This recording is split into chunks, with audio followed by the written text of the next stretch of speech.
Welcome, everyone. My name is Sandra Reimer, and I work with True Imagination on their communication. We're so glad you could join us for this webinar, and we are very fortunate to have with us Tom Yoder Neufeld. Tom is a professor emeritus of religious studies at Conrad Grebel University College, where he taught for 30 years. Tom has been a pastor as well as a hospital and prison chaplain, serving both the national church and internationally. He is currently heavily involved with the Mennonite World Conference. He and his wife, Rebecca, are also deeply involved in the life of First Mennonite Church in Kitchener. Tom enjoys museums, films, painting, hiking, and participating in choral music. Some of the many countries that Tom has visited include Egypt, Israel, Palestine, most of Western Europe, Central America, Colombia, Japan, and Korea. And of course, he has been to Turkey and Greece. Tom, I ask that you would take over now and tell us all about what people might experience on the World of Paul in Turkey and Greece tour coming up next year. Thank you very much, Sandra, and a warm welcome to all of you from me as well. In the next few minutes, I'd like to give you just a small taste of what will be, once again, a very exciting tour. This is the 9th time that I am leading a tour exploring the world of Paul. For many of those years, I was also teaching courses on Paul at Conrad Grebel University College. So this subject matter goes very deep for me. Let me begin with a question. When you think of Paul, how do you imagine him? What was his life like? What was his work like? I suspect that many of you think of Paul first and foremost as a writer. The icon or the mosaic that you see on the first slide shows Paul carrying a book. And most icons, if not all icons, typically show Paul as a writer. He is the preeminent theologian, you might say, of the church. Most of our understandings of church come from Paul's own writings. Half the New Testament bears his name as an author. But for many others, and as we will see on the tour, for the majority of Christians in the world, in the Eastern and the Western Church, most people's image of Paul is shaped very much by the book of Acts, where he is a traveling missionary, church founder, healer, exorcist, and certainly, perhaps most importantly, a survivor. Paul was constantly in trouble, whether it was the governing authorities or the synagogue authorities or storms at sea, etc. And we'll have a chance on our tour to reflect on those various aspects of Paul the writer and Paul the intrepid traveler. We'll visit many archaeological sites like Ephesus, perhaps the grandest of the sites we'll visit, or Philippi, or Corinth, one of the most moving places our tour will take us. But we'll also visit perhaps just as impressive, but not as central sites to our image of Paul, such as Sardis, where we will see this reconstructed imperial cult center, or Laodicea, which was very much part of Paul's mission territory. In fact, it's mentioned at the end of the letter to the Colossians.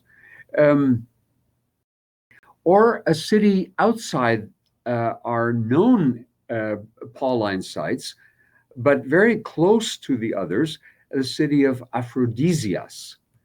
And then when we get beyond earlier than Paul, but part of the world that shaped Paul, we get to the very famous site of Delphi, the Oracle of Delphi in the Temple of Apollo in Greece, or the healing center Epidaurus, which has the greatest preserved Greek theater of the time. In contrast to Paul, we'll travel by bus. But let me just say something about Paul the traveler. We call Paul an apostle. Apostle means emissary or ambassador. And Paul saw himself very much as an emissary of his Lord Jesus, a kind of traveling ambassador. And the book of Acts certainly shows this. You can see from the many lines here that Paul's travels took him from what today would be Israel to northern Turkey to all the way eventually to Italy, where he ended his life as a prisoner. Our trip, the red line that I've shown you, other than the part that takes us to Italy, essentially travels much of the territory associated with Paul's second missionary journey, described in those three chapters, Acts chapter 16 through 18. In his travels, Paul is estimated to have traveled something like 16,000 kilometers or 10,000 miles, much of it on land. In fact, the second missionary journey, the one we'll touch base with most frequently, comprised something like 5,000 kilometers or 3,000 miles. Most of it, Paul traveled on foot. And he would use the highways of the day. This is a picture of the famous Via Ignatia, or the Ignatian Way. This is the part we see when we get to Philippi. Or he traveled on boat. This is a depiction of one of Corinth's two harbors, this one at Kenkreia, where the female church leader Phoebe was the church leader. Phoebe is likely the one who carried Paul's letter to the Romans all the way to Rome, and Paul more than likely wrote that letter during his time in Corinth. Well, when we travel a few short distances on boat, mostly ferries, except for those of you who will be going along on the Italy extension to Rome. We cross the Adriatic from Greece to Italy overnight on a large ferry. But most of our time will be taken up traveling from one site to the other on very comfortable bus, from very comfortable hotel to very comfortable hotel with great food, wonderful company. So different than Paul's own travels as described in Acts. And it won't seem quite fair that we're recalling Paul on our trip, but having a much, much easier time of it. One of the very first impressions you will have on this tour is that whether we are in Turkey or whether we are in Greece or Italy, we see much the same kind of architecture: temples, stadiums, libraries, city squares. At the time of Paul, Turkey, Greece, and Italy was essentially one cultural space, one political space. And it's worth remembering that uh, and remembering what the factors were that led to that. And here, let me just take a minute to identify them, because these are things we'll keep our eye open for as we travel in Western Turkey and Greece and then on to Italy. Well, the first person I want to mention is Alexander the Great, a Macedonian, that is from the area we typically today identify with the area around Philippi, Thessalonica, Berea, etc. That was home territory for Alexander. And we will visit what may well be his family tomb when we are in northern Greece. Well, in his short life, and Alexander died in his early 30s, much as Jesus did, incidentally. Alexander extended an empire all the way to Egypt, including what today is Israel, Palestine, all the way to Iran, even into India, Afghanistan, etc. A large territory. And Alexander, who had Aristotle as his childhood mentor, incidentally, was a missionary, we might even say, for all things Greek, except, of course, for democracy. Alexander was not particularly interested in democracy. He was interested in being at the top of a very worldwide, in that day, empire. But he left as a legacy Greek cultural values and habits such as architecture, art, sculpture, city planning, and most especially the Greek language. That's important because if you read Paul's letters in the original, whether he wrote those to what today is Turkey, or today is Greece, or today is Italy, he wrote all of his letters in Greek, a kind of common Greek, the kind of Greek that got you across all kinds of linguistic and cultural borders. Without Alexander, we cannot possibly imagine the extent of Paul's and the success of Paul's mission and the establishment of what in effect became a global religion, Christianity. When the Romans came to power and established the famous Roman Empire, which extended over all of the territory we'll be traveling in and constituted the basic political reality of Paul's day, the Romans borrowed whatever they could from Alexander's Greek Empire.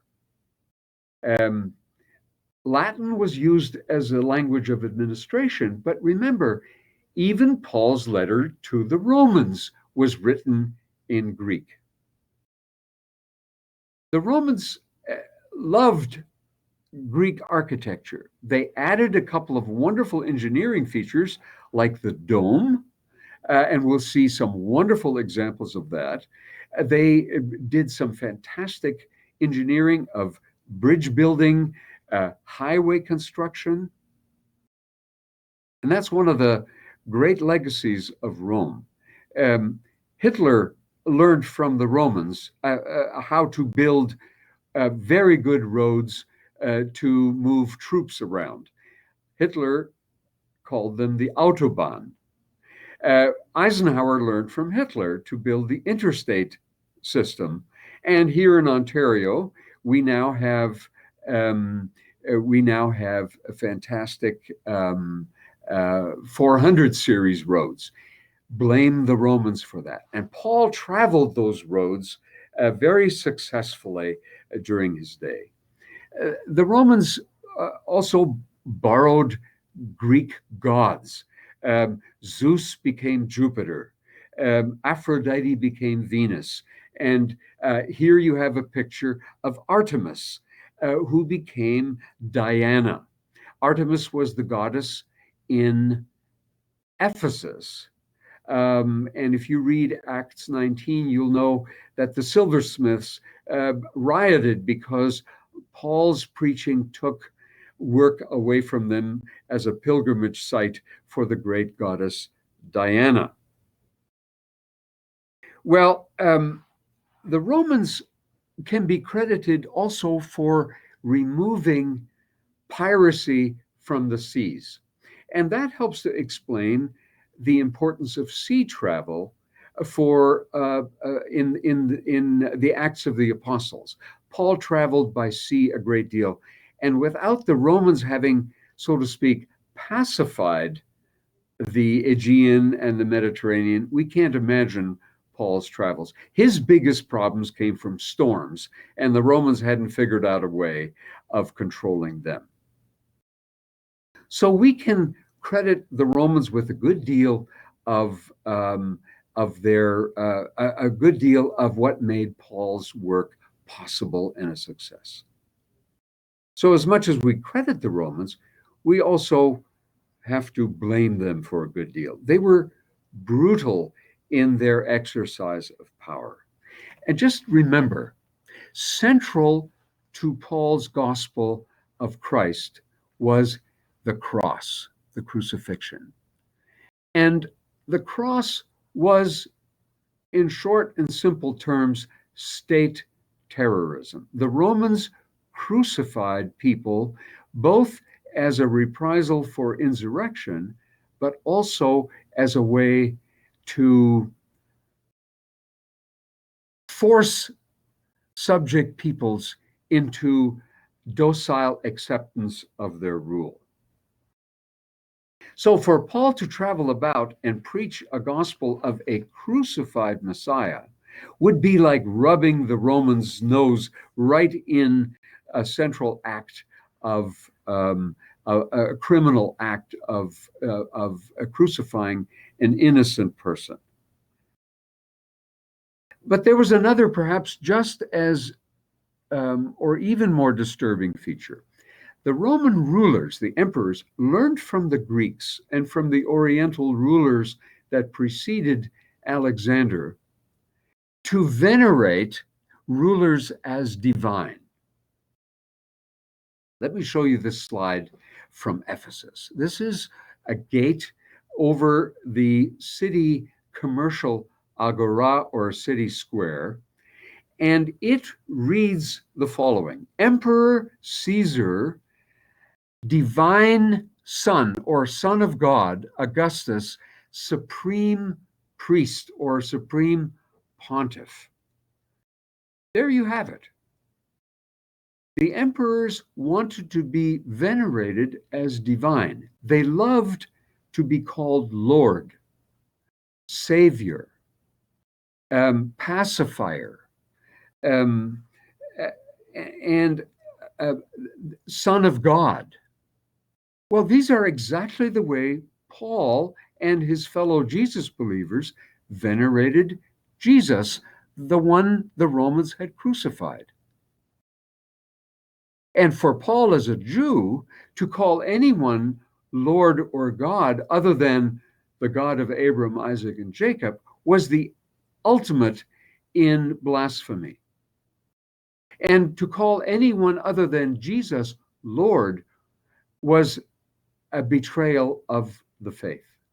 So we shouldn't be surprised that very early on already, Christian groups or Jesus groups or Christ venerating groups were viewed with great suspicion and sometimes outright hostility by the Romans.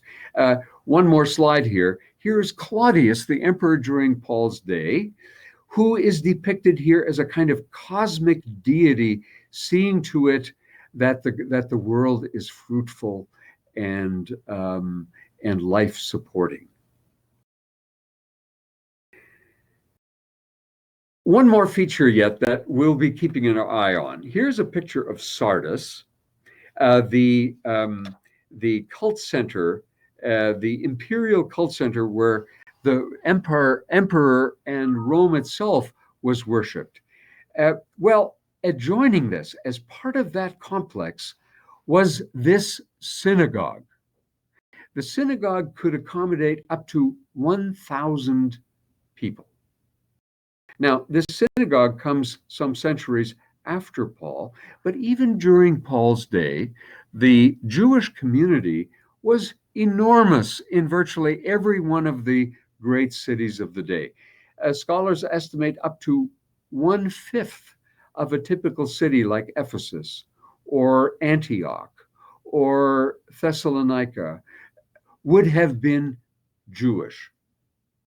Sort of like the way you might imagine New York or Montreal or other great centers of contemporary Jewish life might be outside of Israel. One of the things that we're going to spend time thinking about and reading his letters in light of and visiting sites is to think of Paul as a Jewish emissary to non-Jews. Paul was a Pharisee, according to the Acts, to the very end of his life. He was a Jewish emissary.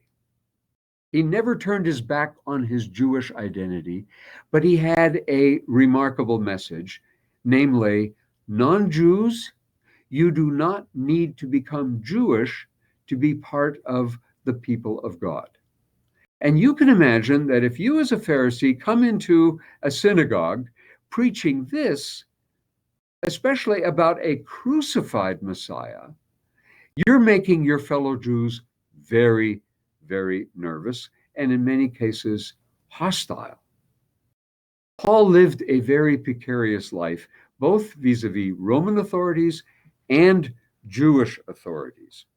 There's a very interesting feature in the city of Aphrodisias. Acts tells us that when Paul went to synagogues, there would be Jews and there would also be what were called God worshippers. These were Gentiles who were not Jewish but drawn to Jewish life. Here we have concrete evidence, we have evidence in stone of donors to the synagogue in Aphrodisias. And at the top are Jewish names, clearly Jewish, names like Jacob and Isaac, etc. And then below that, you see at the bottom of the slide, there's a blank space, and below that are names of what are called God worshippers. And suddenly we have Greek names of donors to the synagogue. So when Paul would come to a synagogue and preach to Gentiles and Jews alike, boy, you can imagine that some of the synagogues would be a bit nervous about whether he was going to take some of those God worshippers with him to start these new messianic communities. I'm showing you these slides because they give us a little bit of a sense of the volatility of Paul's mission. And we'll have archaeological reminders of that time in which we can reflect on this. Well, our trip will, to bring this to a conclusion, our trip will also put us in touch with parts of the early church once it had become legitimate. And here I draw attention to this person, this remnants of a gigantic statue of Constantine the Great. And the city of Istanbul had until the 15th century the name Constantinople, city of Constantine. He ended the persecution of Christians and made the religion first a tolerated one and eventually the imperial religion. And we'll have a chance to reflect on that. But it resulted in massive building programs like this great 6th century church called the Hagia Sophia, which for hundreds of years then became a mosque. For 1,000 years, it was the biggest building in the world with a huge dome. And again, remember, we thank the Romans for the invention of that. The inside of it's one of the great historic sites and we'll have a chance to reflect on the legacy of Paul as it was taken up in legitimate, formal, organized religion. In Laodicea, in fact, this last year when we were there, we showed up only 10 days after it was open to the Republic, a reconstructed 6th century church in Laodicea, a marvelous, marvelous chance to view the beginnings of the church. Both Peter and Paul figure heavily in the Western and in the Eastern church. And by the time Acts tells the story, you remember Peter hands on the, you might say, the torch to Paul, who carries it all the way to Rome. And then those of you who are familiar with the Catholic tradition, Peter becomes the first pope in Rome, and both of them die as martyrs in Rome. The Ottoman, we'll also have a chance to familiarize ourselves both with the ongoing history of Turkey. My apologies. This is the famous Blue Mosque built very next to the Hagia Sophia, and you can see the similarities in architecture. Awe-inspiring mosques in Istanbul. And then when we get to Greece, we'll see not only the famous Parthenon in Athens, but especially in Meteora, the 14th, 15th century monasteries built on sheer cliffs, and putting us in touch with a piety that would not exist without Paul's legacy, but clearly takes his legacy in a different direction than many of us are familiar with, who read Paul chiefly as a doctrinal inspirer or an ethical teacher.